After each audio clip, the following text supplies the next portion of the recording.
नमस्कार। बौद्ध धर्म पढ़ रहे थे और आज बौद्ध धर्म का दूसरा भाग मैं लेकर आया हूँ।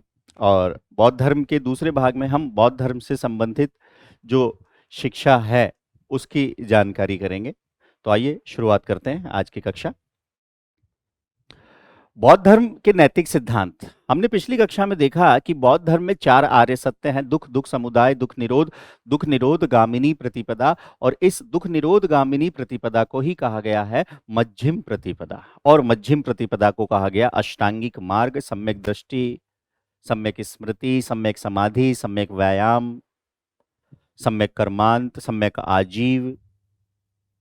अब अच्छे मार्ग पर चलना है, ये ऐसे है जैसे आप इसको ऐसे समझिएगा कि न किसी चीज की बहुत ज्यादा आती और ना ही बिल्कुल ही उसको आप छोड़ दें। तो मध्यम मार्ग। तो आइए, सबसे पहले बौद्ध धर्म अहिंसा पर बल देता है। अहिंसा का सिद्धांत सर्वोपरि माना गया है। कहा गया है कि किसी भी जीव को हानि नहीं पहुंचनी चाहिए। यह सिद्धांत न केवल शारीरिक हिंसा से बचने की बात करता है, बल्कि ध्यान रखिएगा मानसिक हिंसा हिंसा से भी दूर रखने की बात करता है। इसके बाद सत्य। सत्य का पालन बौद्ध धर्म का दूसरा महत्वपूर्ण सिद्धांत है। इसके अनुसार हमेशा सत्य बोलना चाहिए और सत्य के मार्ग को ही अपनाना चाहिए। अब बोले डॉक्टर साहब, तो डॉक्टर अगर किसी मरीज को कह दे, कोई मान लो बीमारी हो जाती है और कह दे कि भाई आप 6 महीने के मेहमान मेहमान हो, तो ऐसी स्थिति में तो झूठ बोले, जिससे कि थोड़े दिन तक और धरती पर रह जाए, अगर हाथ पांव सलामत है तो। झूठ और धोखे से दूर रहकर जीवन जीना ही सच्चा धर्म है। चलिए आगे चलते हैं। इसके बाद देखिए अस्त्य। देखिए, सत्य, अहिंसा, अस्त्य, अपरिग्रह और ब्रह्मचर्य, ये जैन धर्म के पंच महाव्रत हैं। पंच अणुव्रत भी कहते हैं। इसमें यानी बौद्ध धर्म में भी ये सिद्धांत हैं। अस्त्य, अस्त्य का अर्थ है चोरी ना करना। बौद्ध धर्म में दूसरों की संपत्ति का सम्मान करने और बिना अनुमति किसी की वस्तु न लेने पर बल दिया गया है। यह नैतिक मूल्य समाज में विश्वास और सद्भाव बनाए रखता है। ध्यान रखना, दूसरे की संपत्ति का सम्मान करो, ठीक है, बिना अनुमति किसी की वस्तु छूना भी नहीं। अपरिग्रह। अगला, अपरिग्रह का अर्थ है धन संचय न करना। बौद्ध धर्म में भौतिक वस्तुओं के प्रति अनासक्ति, अनासक्ति मतलब उन्हें छोड़ना। भौतिक वस्तु जैसे ये घड़ी भौतिक वस्तु है, बोर्ड, जमीन, गाड़ी, घर, सारी की सारी चीजें भौतिक वस्तु हैं। तो भौतिक वस्तु के प्रति अनासक्ति यानी त्याग की बात की गई है और सादगी पर बल दिया गया। अनावश्यक संपत्ति का संग्रह न करके सिर्फ आवश्यक वस्तुओं से ही जीवन यापन करने की शिक्षा दी गई है। ये एक इंपॉर्टेंट है, ध्यान रखिएगा। अपरिग्रह। आगे चलें। इसके बाद ब्रह्मचर्य की भी बात करते हैं। ब्रह्मचर्य का पालन बौद्ध धर्म में महत्वपूर्ण माना गया। अगर हम इसका अर्थ देखें तो इंद्रियों पर नियंत्रण रखना, याद रखिएगा, इंद्रियों पर नियंत्रण रखना और संयमित जीवन जीना ही एक प्रकार से ब्रह्मचर्य है। विशेष रूप से बौद्ध भिक्षुओं के लिए यह नियम अत्यंत महत्वपूर्ण है। तो याद रखिएगा ब्रह्मचर्य। ब्रह्मचर्य के बाद बात करें तो मद्य सेवन न करना। बौद्ध धर्म में मद्य या नशीले पदार्थों के सेवन पर प्रतिबंध है। क्यों? बौद्ध धर्म मानता है कि नशे में व्यक्ति अपना विवेक खो देता है और अनैतिक कार्य कर सकता है। स्वस्थ शरीर और मन के लिए मद्यपान से दूर रहने की बात है। आगे चले। बौद्ध धर्म में निर्वाण। हालांकि निर्वाण का अर्थ जन्म मरण के चक्र से मुक्ति, कर्म बंधन से मुक्ति, लेकिन यहां शाब्दिक अर्थ भी समझते हैं। बौद्ध धर्म में निर्वाण की अवधारणा है। बौद्ध धर्म के अनुसार जीवन का अंतिम लक्ष्य या परम लक्ष्य निर्वाण प्राप्ति है। निर्वाण का शाब्दिक अर्थ है दीपक का बुझ जाना, जिसका तात्पर्य है जन्म मरण के चक्र से मुक्त हो जाना। यह अवस्था जब आएगी तब आपके मन में इच्छा की भावना खत्म हो जाएगी, द्वेष की भावना खत्म हो जाएगी और मोह यानी प्रेम की भावना, यानी प्रेम मतलब ऐसा कि प्रेम करो, दया रखो, करुणा का भाव रखो, लेकिन ऐसा नहीं कि जिसके बिना जीवन जीना ही संभव ना हो पाए। फिर बौद्ध धर्म की विशेषता यह है कि इसके अनुसार निर्वाण इसी जन्म में, मैंने बताया आपको, इसी जन्म में प्राप्त हो सकता है। आरएस के लिए भी ध्यान रखिएगा।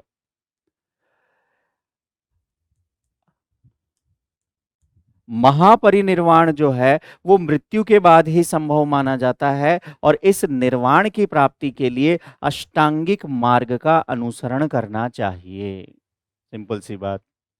निर्वाण की अवस्था में व्यक्ति सभी दुखों और बंधनों से मुक्त हो जाता है। यह ऐसी अवस्था है जिसके तहत व्यक्ति के अंदर पूर्ण शांति,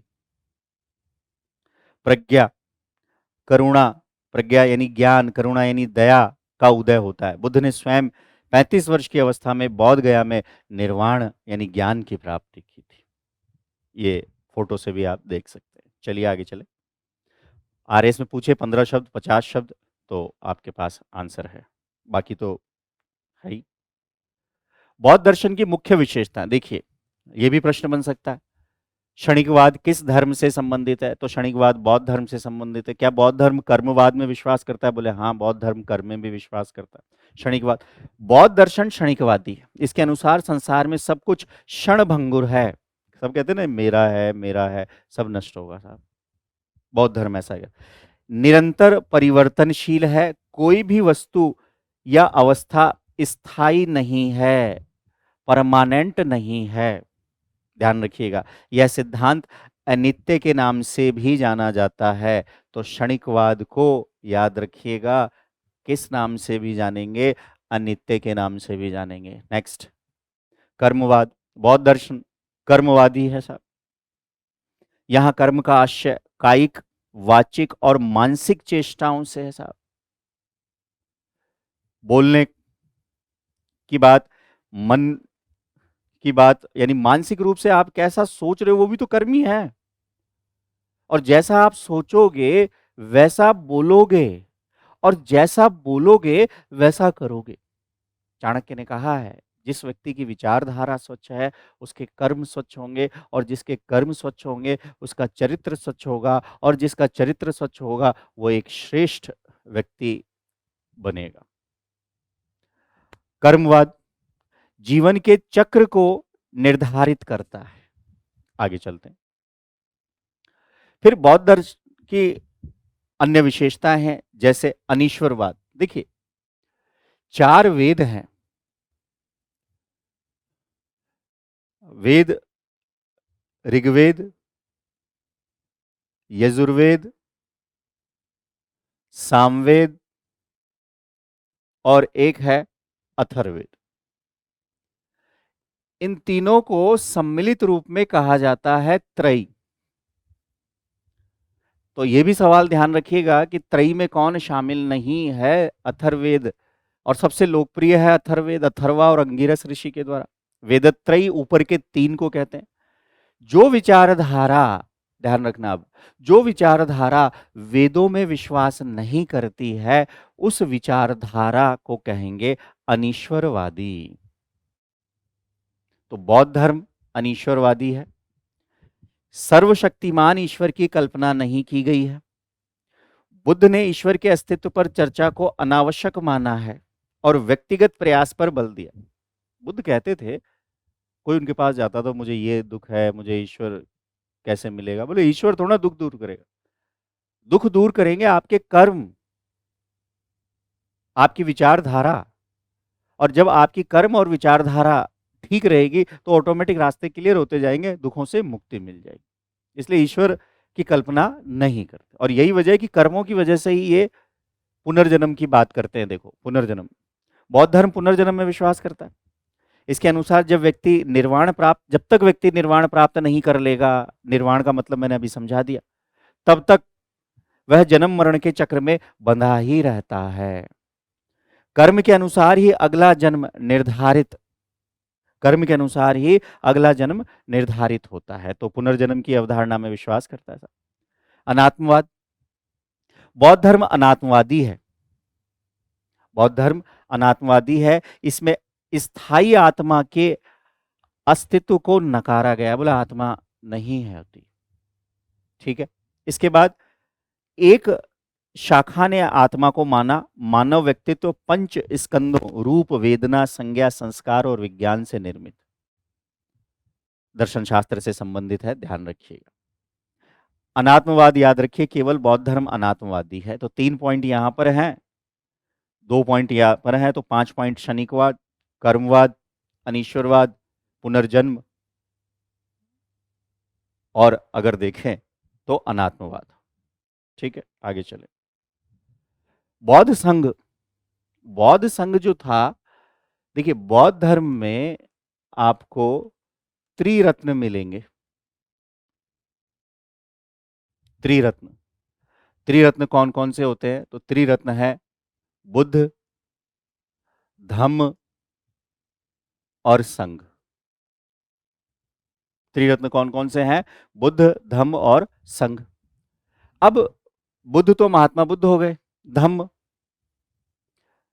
धम्म जो है इसकी परिभाषा राहुलोवाद सुत्त नामक एक पुस्तक से मिलती है, और बताया गया है कि अपासिन्वे बहुकयाने दया दानवे माधवे साधवे च, अर्थात जो मैंने अभी बोला वो है धम्म। धम्म की परिभाषा, अपने से बड़ों की आज्ञा का पालन करो, दयाशील बनो, लोगों को दान दो, ठीक है, परोपकारी बनो, फिर दया करो, सत्य बोलो। तो यही सब क्या है? धम्म है, नैतिक रूल्स एक प्रकार से। तो संघ भी इसी त्रिरत्न का पार्ट है। तो देखिए बौद्ध धर्म में संघ का महत्वपूर्ण स्थान है, त्रिरत्न का एक अनिवार्य अंग है, जैसा कि मैंने बताया, तीन, बुद्ध, धम्म और संघ। सारनाथ में हमने चर्चा की थी। सारनाथ में ध्यान रखिएगा कि बुद्ध ने अपना पहला उपदेश दिया और उसके बाद 5 ब्राह्मणों को उपदेश दिया, ये भी बात हुई थी। बौद्ध संघ जो है, ध्यान रखिएगा, गणतंत्र प्रणाली पर आधारित है। संघ में अगर आपको प्रवेश पाना है तो आपको पहले गृहस्थ जीवन का त्याग करना पड़ेगा। ध्यान रखिएगा, गृहस्थ जीवन का त्याग करके ही, और कम से कम आपकी आयु जो है वो 15 वर्ष की होनी चाहिए। फिर माता पिता की आज्ञा के बिना कोई भी व्यक्ति संघ में प्रवेश नहीं कर सकता। मान लो कोई आश्रम बना दिया जिसे बौद्ध धर्म में कहा जाता है संघ, ठीक है, गुरुजी रहेंगे, ज्ञान देंगे, पढ़ाएंगे, तो इसमें बौद्ध भिक्षु रहेंगे, तो क्या उनके एंट्री के रूल्स एंड रेगुलेशन है, उस पर चर्चा कर रहा हूं। फिर बीमार यानी अस्वस्थ, शारीरिक रूप से विकलांग, ऋणी, सैनिक और दासों का संघ में प्रवेश वर्जित था, अर्थात नो एंट्री। संघ जो है, मान लीजिए है, इसमें एक सभा है, भाई किसको क्या काम करना है, तो संघ की सभा में जो प्रस्ताव रखा जाता था उस प्रस्ताव को कहा जाता था नति। ध्यान रखिएगा, प्रस्ताव को क्या कह रहे हैं? नति। और ये जो प्रस्ताव का जो पाठ होता था, इस प्रस्ताव पाठ को कहते थे अनुसावन। और बहुमत से प्रस्ताव पारित हो रहा है तो उसे कहा जाता था भूमस्किम। ध्यान रखिएगा, गणतंत्र प्रणाली, एक राजतंत्र प्रणाली, एक गणतंत्र प्रणाली। तो बौद्ध संघ किस पर आधारित था? गणतंत्र प्रणाली। अब कार्य प्रणाली देखो, एक शब्द है प्रवज्या। गृहस्थ जीवन त्याग कर जो भी आ रहे हैं वो प्रवज्या कहला रहे, ठीक है। तो गृहस्थ जीवन का त्याग करना क्या कहला रहा है साहब? प्रवज्या। और प्रवज्या ग्रहण करने वाले क्या कहलाएंगे? श्रमणेर, श्रामणेर या श्रमणेर, ठीक है। और इस अवस्था में व्यक्ति को संघ के नियमों का प्रारंभिक ज्ञान प्राप्त करना है। तो श्रमणेर जो आएंगे, जो बालक दिख रहे हैं 16 साल के, क्योंकि 15 से पहले आएंगे नहीं, तो उन्हें क्या कहेंगे? श्रमणेर। फिर शिक्षा पद का पालन, श्रमणेरों को 10 शिक्षाओं का पालन करना पड़ता था। ये भी ध्यान रखिएगा, ये जो बालक हैं जिन्हें क्या कहा? श्रमणेर। और ये जो श्रमणेर है, इन्हें 10 शिक्षाओं का पालन करना पड़ता था, जिसे शिक्षा पद कहा गया। इनमें अहिंसा, सत्य, वो जो नियम बताए वो सारे नियम यहीं से, यानी कि 15 साल से। अब एक शब्द मिल रहा है उपसंपदा। श्रमणेर किसी आचार्य से शिक्षा प्राप्त कर लेने के बाद उपसंपदा या भिक्षु पद का अधिकारी हो जाता था। यानी कि पहले सिखा रहे हैं और फिर उन्हें बता रहे हैं, और इसके लिए कम से कम 20 वर्ष की आयु, तो 4 साल यानी 5 साल आपको पढ़ाएंगे, 15 साल की एज हो गई, 5 साल तक आपको एजुकेशन देंगे और फिर आप एक प्रकार से उपसंपदा के लिए अधिकारी हो जाओगे, एलिजिबल हो जाओगे। ये ध्यान रखना। आगे चलें। अब देखो साहब, बौद्ध धर्म के अनुयायियों को क्या कहते थे? भिक्षु और भिक्षुणी। बौद्ध भिक्षु अनुयायी दो वर्ग में बटे हुए थे, पहला भिक्षु और भिक्षुणी। ये लोग गृहस्थ जीवन त्याग कर संघ में प्रवेश लेते थे। इन्हें बौद्ध धर्म के सिद्धांतों और नियमों का कठोरता से पालन करना पड़ता था। भिक्षु और भिक्षुणियां विहारों में रहते थे। कल बताया था मैंने पिछली कक्षा में, जेतवन विहार, वेणुवन विहार, कुटाग्र विहार। ठीक है, किसने बनवाया तो याद रखिएगा। भिक्षाटन पर निर्भर रहते थे, अपना जीवन यापन भिक्षा मांगकर। वे धर्म का प्रचार करते और लोगों को बुद्ध के उपदेशों से परिचित कराते थे। समझ गए होंगे, महात्मा बुद्ध के विचारों का प्रचार करने वाले क्या कहलाते थे?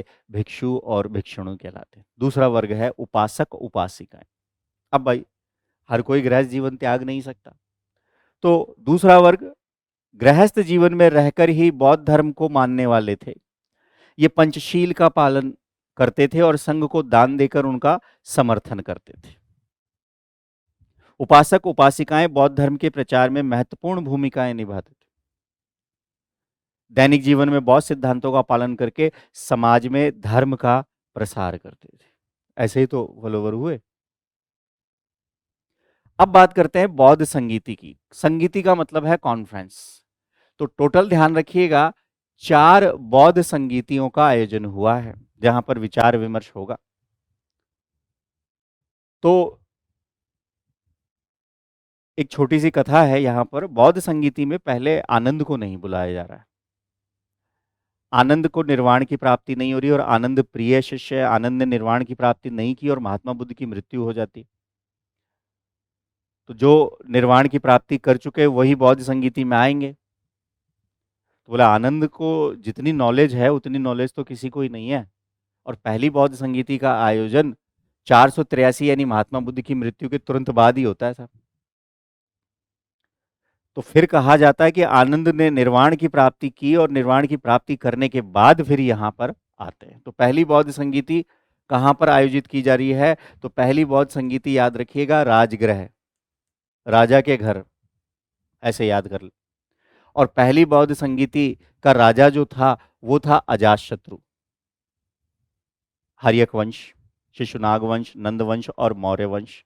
हर्यक वंश में एक राजा हुआ बिंबिसार, और बिंबिसार के बाद अजातशत्रु।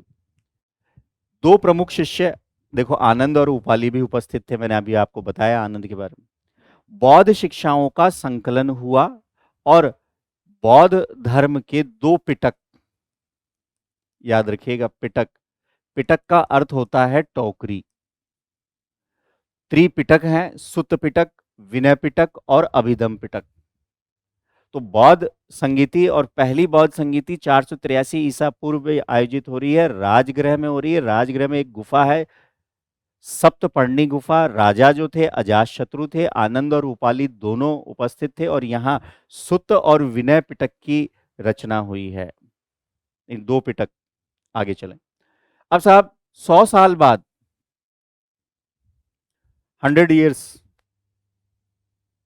बीत जाने के बाद दूसरी बौद्ध संगीति का आयोजन हुआ, और यह आयोजन हुआ है वैशाली में। वैशाली में एक विहार था जिसका नाम था बालूकाराम विहार, और बालूकाराम विहार में कालाशोक जो था इस समय राजा था, वहां आयोजित हुआ। पहली बौद्ध संगीति जो है इसकी अध्यक्षता महाकश्यप ने की है, ये भी ध्यान रखिएगा। और सुबकामी या एक नाम और मिलता है साबक मीर। तो दूसरी बौद्ध संगीति की अध्यक्षता जो है वो साबक मीर के द्वारा की गई। और यहाँ मतभेद हो जाता है, दो नाम याद रखेंगे, एक तो है महासंघिक और एक है स्थविर। ये दो नाम, वैचारिक मतभेद, भौतिक वस्तुओं को लेकर, खान पान की वस्तुओं को लेकर इनकी विचारधारा अलग हो गई, उनकी विचारधारा अलग हो गई, इसलिए इसको कहते हैं मतभेद। तो पहली और दूसरी। अब चलते हैं तीसरी। तीसरी बौद्ध संगीति कई किताबों में 251 ईसा पूर्व है, अधिकतर 251 ईसा पूर्व ही मानते हैं। पाटलिपुत्र में अशोकाराम विहार में आयोजित हो रही है और अशोक के काल में हो रही है, ये ध्यान रखिएगा। इस की अध्यक्षता की गई थी मोगलीपुत्र तिस के द्वारा।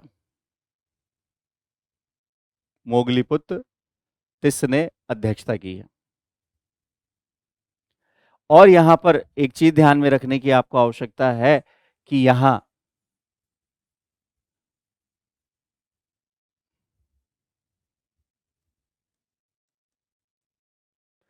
तीसरे पिटक की अगर बात करें तो अभिधम पिटक की रचना हुई है। तो तीन पिटक हो गए हैं, एक है सुत्त पिटक, एक है सुत्त पिटक, एक है विनय पिटक और एक है अभिधम पिटक। और साथ में एक और याद रखिएगा, कथावत्तु का भी संकलन तीसरी बौद्ध संगीति में ही हो रहा है। इस संगीति में स्थविर संप्रदाय का प्रभाव था, छोड़े। चौथी बौद्ध संगीति याद रखिएगा, कनिष्क के काल में हो रही है। कश्मीर में एक जगह है कुंडलवन, ठीक है, कश्मीर के कुंडलवन नामक स्थान पर आयोजित की गई। और इसके अध्यक्ष तो थे वसुमित्र, दो व्यक्तियों का नाम याद रखेंगे, और उपाध्यक्ष थे अश्वघोष। और यहां बौद्ध धर्म अगर देखेंगे तो दो भागों में बढ़ जाता है। तो अगर आपसे पूछे कि बौद्ध धर्म का विभाजन कब हुआ, तो चौथी बौद्ध संगीति में। और बौद्ध धर्म दो भागों में बट गया, एक का नाम था हीनयान और एक का नाम था महायान।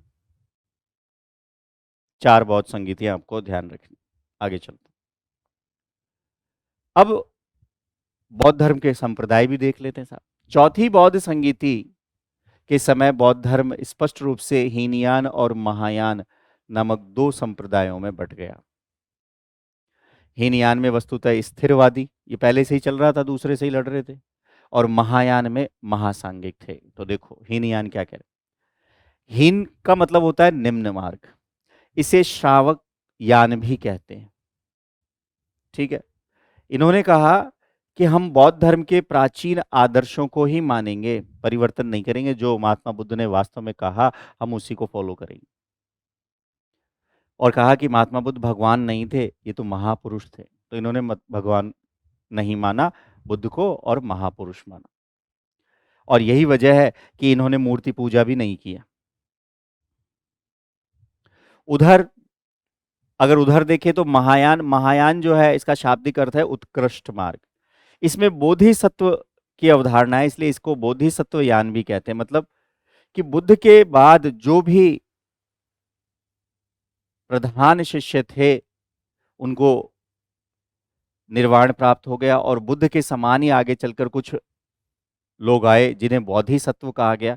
तो बोधिसत्व ही आपको निर्वाण प्राप्त कराएंगे, ऐसा इनका मानना था। ये लोग बौद्ध धर्म के प्राचीन आदर्शों में परिवर्तन करना चाहते थे। और महायान में बुद्ध को देवता, यानी कि याद रखिएगा, बुद्ध को यहाँ पर भगवान मान लिया, ईश्वर मान लिया, देवता। और यही वजह है कि ये मूर्ति पूजा किया करते थे। फिर थोड़ी सी तुलना कर लें तो हीनयान का आदर्श अहर्त है,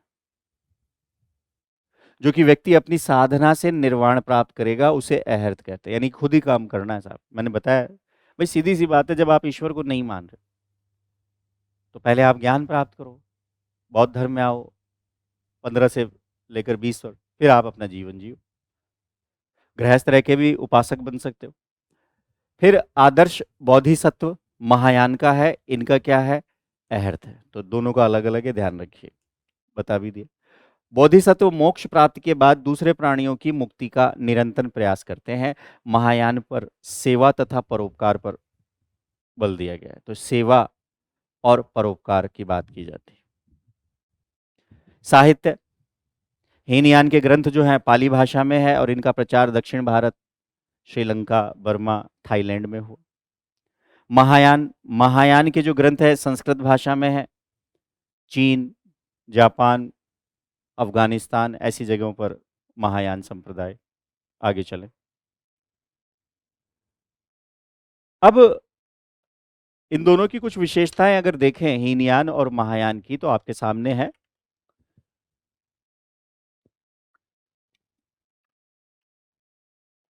पहली, आहार। हीनयानी, देखो ऐसे,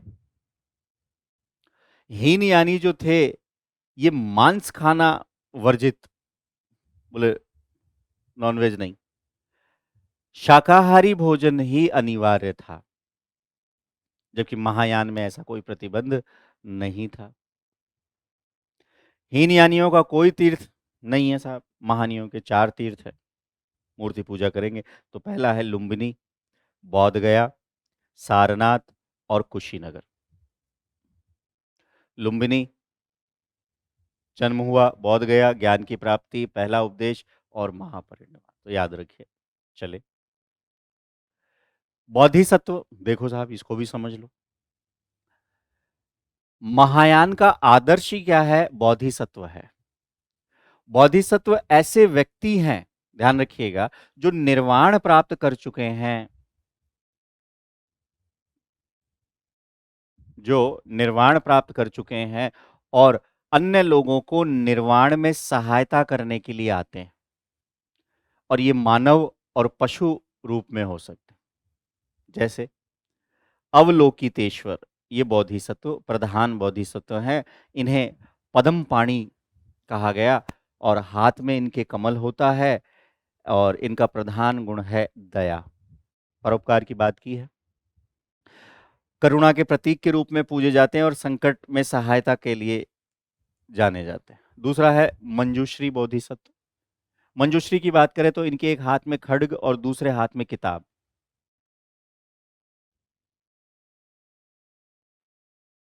ठीक है साहब। प्रमुख कार्य बुद्धि को प्रखर करना, ज्ञान और विद्या के प्रतीक माने जाते हैं और विद्यार्थियों द्वारा विशेष रूप से ध्यान रखना, मंजूश्री, आपको ज्ञान लेना है तो और बौद्ध धर्म को मानते हो तो महायानी हो तो मंजूश्री की पूजा करो, बुद्धि प्रखर हो जाएगी। आगे, वज्रपाणी, कठोर हैं, पाप और असत्य के संहारक हैं, हाथ में वज्र लिए, शक्ति और संरक्षण के प्रतीक। एक है क्षितिगर्भ, शुद्ध स्थानों के अभिभावक के रूप में है, पृथ्वी के तत्व से जुड़े जाते हैं धरती की शुद्धि और संरक्षण के लिए। अमिताभ, संसार के अधिपति के रूप में दर्शाया गया है, अनंत प्रकाश के स्वामी हैं। ठीक है। जापान और चीन में इनकी विशेष रूप से पूजा होती है। मैत्रेयी, भावी बोधिसत्व है, कलशधारी के रूप में जाने जाते हैं, माना जाता है कि वर्तमान कल्प के अंत में पृथ्वी पर आएंगे। ठीक है साहब, आगे चले। अब हीनयान और महायान में भी विभाजन हो गया, तो हीनयानी में एक आए वैभाषिक और एक आए सौत्रांतिक, तो ये भी समझ लो। वैभाषिक विभाषा शास्त्र पर आधारित होने के कारण इसे वैभाषिक कहा गया, बेस एक पर आधारित है। इसकी उत्पत्ति जो है ये कश्मीर,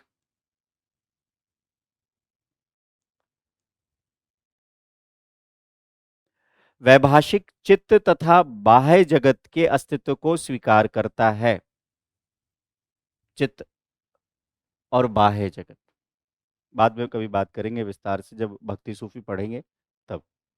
इस कारण इस मत को बाह्य प्रत्यक्षवाद भी, आप तो केवल इतना सा ध्यान रखिए, दर्शन शास्त्र में नहीं, हिस्ट्री में।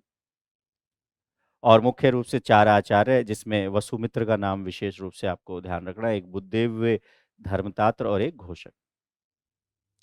फिर बात करें हम सौत्रांतिक की, इस मत का मुख्य आधार सौत्रांतिक का सुत्त पिटक है, ये भी ध्यान रखिए, अतः इसे सौत्रांतिक कहा जाता है। चित्त तथा बाह्य जगत के अस्तित्व को स्वीकार करते हैं, परंतु ये नहीं मानते कि जगत का ज्ञान प्रत्यक्ष रूप से संभव है। आपको जरूरत नहीं, ज्ञान कई तरीके से होता है, सुनने से होता है, इंद्रियों के माध्यम से होता है, मन पर्याय होता है, केवल्य होता है, ठीक है।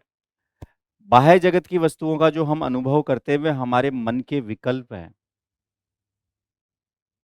इस मत के साहित्य बहुत कम मिलते हैं, वेन्सांग के अनुसार कुमारलाल, ठीक है, तो नाम याद रखें केवल आप। तो आगे चलते हैं। माध्यमिक या शून्यवाद, ये महायान के हैं दो, और एक है विज्ञानवाद या योगाचार। माध्यमिक के प्रवर्तक है नागार्जुन, ये याद रखना, कई बार पूछा है। माध्यमिक कारिका, शून्यता सप्तति, विग्रह व वर्तनी जैसे ग्रंथों की रचना की। इस मत को एक और नाम से जाना जाता है सापेक्षवाद। बोले सापेक्षवाद क्या है? देखो, प्रत्येक वस्तु किसी ना किसी कारण से उत्पन्न हुई है, जैसे मटका, मटका मिट्टी से बना है। प्रतीत्य समुत्पाद को ही शून्यता कहा है, तो प्रतीत्य समुत्पाद ही कार्य कारण सिद्धांत मैंने समझाया हुआ है। इस मत के दूसरे प्रभावशाली प्रचारक इनके शिष्य आर्यदेव थे, ये भी ध्यान रखिए। इन्होंने चतुशतक नामक ग्रंथ लिखा। अन्य प्रमुख जो व्यक्ति हैं शांतिदेव और एक शांति रक्षित, ये नाम याद रखिए। एक और है विज्ञानवाद या योगाचार। ईसा की तीसरी शताब्दी में एक व्यक्ति हुए मैत्रेयनाथ, उन्होंने इसकी स्थापना की। असंग तथा वसुबंधु ने इसका डेवलपमेंट किया, विकास किया। विज्ञान को ही एकमात्र यानी चित्त, विज्ञान यानी आप वाला विज्ञान नहीं, चित्त, आत्मा, इसी कारण इसे विज्ञानवाद कहा गया। योग तथा आचार पर विशेष बल देने के कारण चित्त को मानता है, चित्त को कहते हैं विज्ञान, तो इसलिए नाम पड़ गया विज्ञानवाद। योगाचार, योग और आचार यानी रूल्स एंड रेगुलेशन पर विशेष बल देता है। असंग के छोटे भाई वसुबंधु जीवन के अंतिम काल में इस मत के अनुयायी हुए।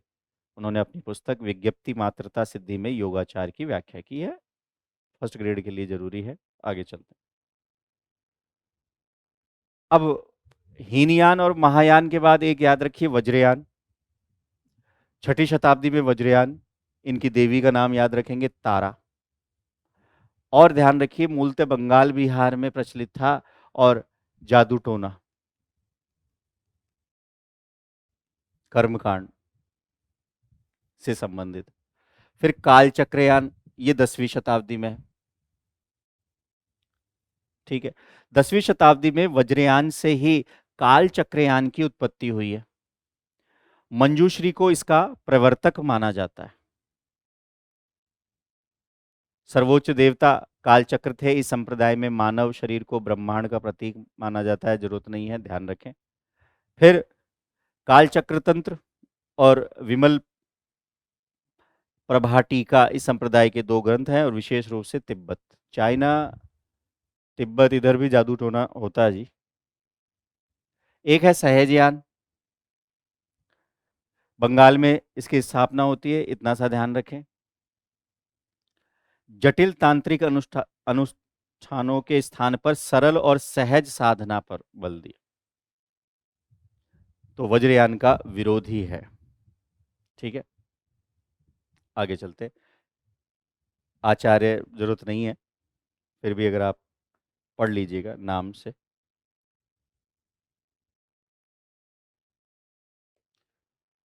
अब हमने बात की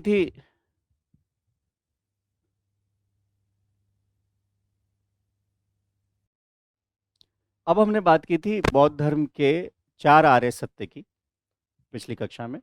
दुख, दुख समुदाय, दुख निरोध गामिनी प्रतिपदा, और दुख निरोध गामिनी प्रतिपदा को ही कहते थे मध्यम प्रतिपदा, और मध्यम प्रतिपदा को कहेंगे अष्टांगिक मार्ग।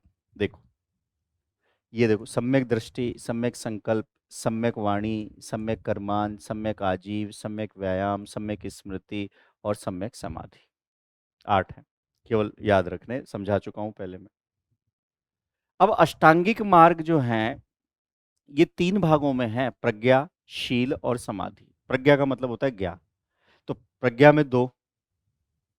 बोले सर सम्यक का मतलब क्या होता है? सम्यक का मतलब होता है अच्छा। सम्यक दृष्टि का अर्थ है 4 आर्य सत्यों का सही से ज्ञान। ठीक है।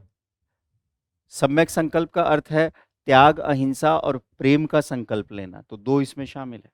अब देखिए शील, शील में सम्यक वाणी, सम्यक कर्मांत और सम्यक आजीव। शील यानी आचरण। ठीक है। तो वाणी, आपकी वाणी कैसी होनी चाहिए? झूठ, चुगली, कटु वचन और व्यर्थ बातों से बचना है साहब। फिर सम्यक कर्मांत, हिंसा नहीं करनी, चोरी, व्याभिचार से बचना है। व्याभिचार का मतलब आप चारित्रिक रूप से गलत ना हो। फिर एक सम्यक आजीव का अर्थ है ऐसी आजीविका अपनाना जिससे किसी को हानि ना पहुंचे। फिर है समाधि, समाधि का मतलब है ध्यान। इसमें 3 शामिल, सम्यक व्यायाम, सम्यक स्मृति और सम्यक समाधि। सम्यक व्यायाम का अर्थ है बुरे विचारों को रोकने और अच्छे विचारों को बढ़ाने का प्रयास करना। मानसिक व्यायाम। सम्यक स्मृति का अर्थ है शरीर, वेदना, चित्त और धर्मों पर ध्यान केंद्रित करना।